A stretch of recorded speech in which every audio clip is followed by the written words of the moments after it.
The UCL Match Day 4 predictions are here. Teams are in desperation. Teams can secure their spot in the round of 16. All will go down on this match day. Let me know your predictions in the comments down below. Hit the like button and subscribe if you're new around here. Let's get into the predictions. So match day 4 predictions are here, people. Obviously the same matchups as the previous match day. So let's get into it. Shakhtar versus Barcelona. Obviously the game last time around was a 2-1 win for Barcelona. I wouldn't expect anything different in this matchup. And, Barca haven't really played.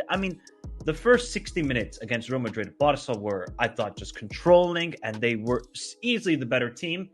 And then they just lost control of it. Against Real Sociedad, wasn't a great performance again, but it's a difficult venue to go to. I think for Shakhtar, it's just about minimizing the defeat against Barcelona, and I think it's going to be a routine victory here for Barca. I'm going to go 2-0 Barca. I think defensively, they look somewhat better.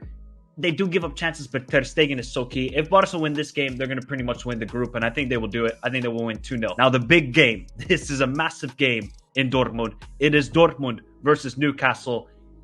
Obviously, the last matchup was a 1-0 victory for Dortmund. It was entertaining, back and forth in Newcastle in the rain. It was unbelievable. Crazy how the game only ended 1-0. I thought Dortmund were really, really good on the day. They just showed maturity and experience in this competition, and they just knew how to handle the situation. But then they get obliterated by Bayern 4-0. And they concede 3 goals to Frankfurt. Their defense is going back to what it was last season.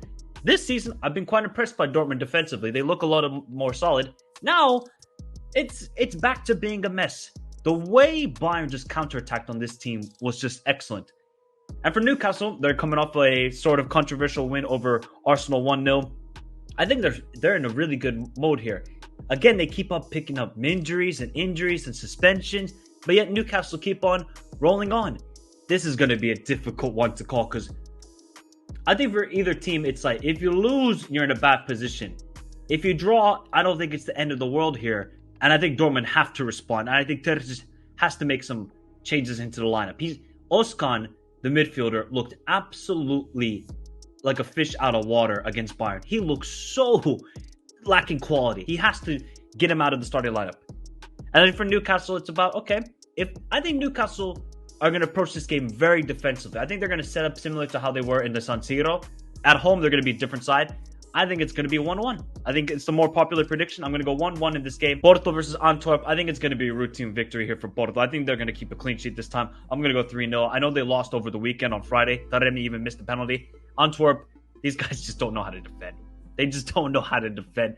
I think they are showing their really, really lack of experience within the squad. Obviously, they got Tobo Alderweireld and these sort of players, but I think Antwerp, they just look really inexperienced, and I think they're going to lose 3-0. Then we got Crvena Zvezda against RB Leipzig. Now, I have seen recently that Crvena Zvezda, their fans, are very upset with the team's performance, which I'm kind of surprised about. I think in the Champions League, I don't think Crvena Zvezda have been that bad. Now, I don't watch the Serbian league. I obviously just look at the results. But in the Champions League, I've been quite impressed with them. RB Leipzig, of course, keep on rolling on. Lois Openda, Xavi Simons, these guys, we just know these are players. It's so sad for Dani Olmo. He got injured again, people. If he could stay healthy, he is a top baller. It's interesting because I think Crvena Zvezda, they did give a good matchup to RB Leipzig, and then RB Leipzig were just more clinical compared to the Serbian side. And I think this time around, you know what? I'm going to go for a 1-1 draw here. I think it can be a 1-1 draw. Man City, young boys. Let me just do this here, right? 4-0. It's going to be 4-0. If Doku was playing the way he is, my God, what a player Doku is. He is unbelievable. An old school sort of player who just wants to take on defenders. We love to see it, and he is just the supreme baller. And it's going to be annihilation, 4-0. And probably the biggest game of the match day 4, it is Milan taking on Paris Saint-Germain. I dare Milan. Milan, they better show up this time. Milan, you better score this time. These guys have been atrocious in front of goal for the last 2 weeks. For the last 2 weeks, I don't know what Pioli's side are doing. I think they've scored 3 goals in their last 6 games. It's been horrendous. Pioli has to fix something. I don't know if it's to take Giroud out and put Okafor there, or if it's the midfield, but clearly there is something lacking in the attack where they cannot score any goals at the moment. They have scored 0 goals in the Champions League, and they are welcoming Donnarumma back to the San Siro. And he's going to get a very, very warm welcome, I can imagine. For PSG, it's looking good. They're playing a lot better. I think they've now found a good balance. Lee Kang-in, baller, absolute baller of a player. Mbappe showing up in the last game against Milan. The thing for PSG is they give up a lot of space in defense, and obviously that's the way Luis Enrique wants to play. And they're going to leave themselves vulnerable in the counter-attack. Going away to San Siro, it's going to be tough. I can't lie. I just cannot see Milan winning this game. I think this team is lacking confidence in front of goal, and we always got to change something.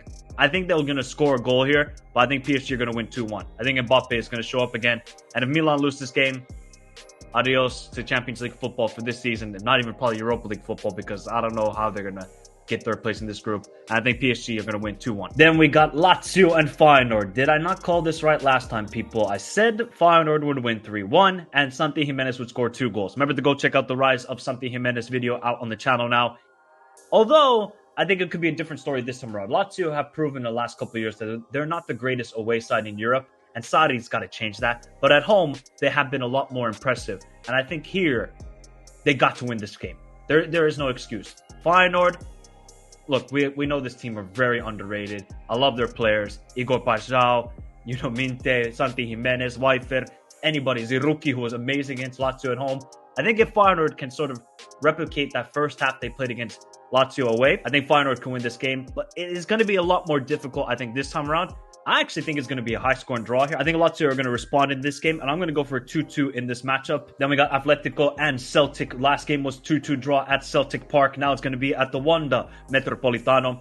I'm really impressed by Celtic. I think they're in a tough position because they have 1 point in 3 games. I think they should have 4 points. I think they've been competitive in all 3 games. Atletico, they're coming off a 2-1 loss against Las Palmas. And Griezmann was subbed off because of how poor he was. And I know they're going to respond. And it's a matter of Celtic. How do you respond when Atletico are going to be hurt? And Simeone is seething. He's seething at the performance he saw in the Canary Islands. I think Atletico will respond. I don't think it's going to be a dominant victory here. I'm going to go for a 2-1 win for Atletico. Celtic are going to make this competitive. If Celtic win this game, wow, then this group is going to get even more interesting. But I think 2-1 for Atletico. Real Sociedad and Benfica, an absolute must-win again for Benfica. But I think they're already done, to be honest. I mean, Real Sociedad, these guys might be the most underrated team in Europe. Imanol, the job he has done, and the players. Bryce Mendes, is he going to score 4 goals in 4 Champions League games? Kubo or Isabel? I think the problem for Real Sociedad is they just do not have a striker to really get them the goals. I think that's the one thing this team is lacking. They play amazing football. They defend well, pressing.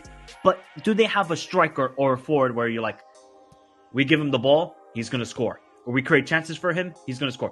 They don't have that sort of player. I just don't see it for Benfica anymore, Matt. They're in a bit of a transition, obviously from the great season they had last year to this season where it's going to be a bit more difficult.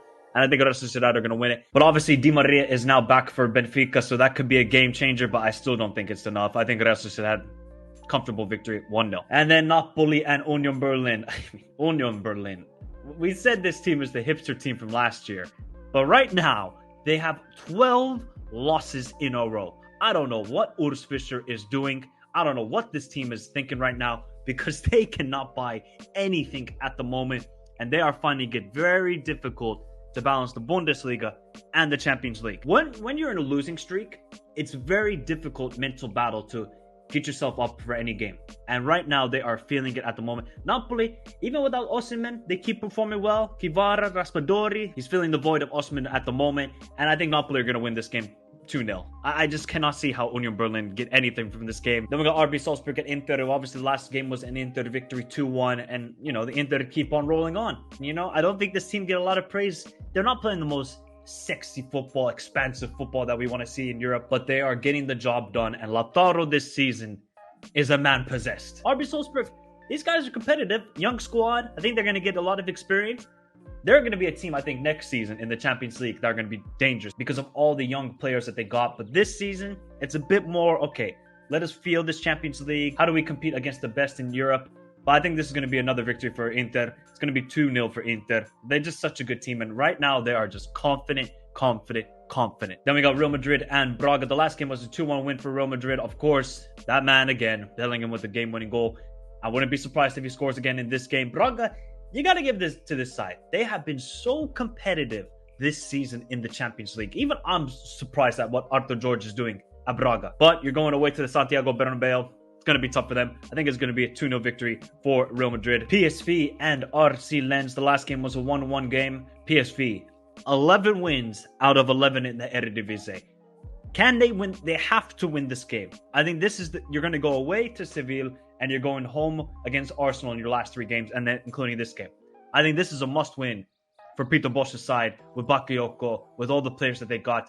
And for Lens, I think they're a very good team. I think they're more of a home side, even though this season they've been excellent in the Champions League. For a team that have not been in the Champions League for many, many years, they've shown like a side that's been here before. Tough to call. I think the last game was a bit more edgy. You could say that Lens had a bit more better chances, but I think at home, PSV are going to be a lot more dominant, much more forward-thinking, higher up the pitch when it comes to pressing. I think PSV are going to win this game 2-1. Then we got Arsenal and Sevilla. I mean, Sevilla are just such a difficult team to predict. You know what they want to do. They want to go down to the Europa League, but then they kind of perform well. And then the last performance against Arsenal, yeah, it was okay, but I just felt like it was a bit more desperation. Put the ball in the box and see what happens. I don't think they created anything significant to say, hey, we should have drawn this game. I mean, Arsenal, they got a lot of injuries right now. Erdegaard, Jesus, they're coming off the loss to Newcastle. Wasn't a great performance in my opinion. Yes, you could say the referees effed it up. I don't think Arsenal played well at all in that matchup. I think if they got dealt with physically, they couldn't manage it, and their creativity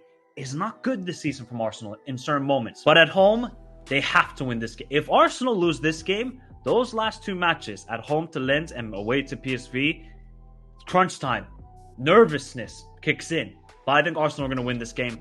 I don't see enough from Sevilla where I'm like, yeah, they're gonna win this game. I just don't see it. I'm gonna go for a 3-1 win for Arsenal. And the last group, FC Copenhagen taking on Manchester United. I really do feel bad for FC Copenhagen. These guys should have 4 points from the first 3 games. I think they've been really good. People can laugh, oh, FC Copenhagen lack quality, this and that. I think they've been competitive in every game. They should have won away at Galatasaray. They should have at least gotten a point against Bayern, and they should have gotten a point away to Manchester United. And at home, I think they can trouble Man United. Man United have to be prepared. If they come into this game thinking this is going to be easy, going away to Copenhagen, this team is lacking so much confidence, but they got the victory over Fulham. Wasn't a great performance again, but I think they just needed a win to kickstart their season once again. Will that happen away to Copenhagen? This is a difficult one to call.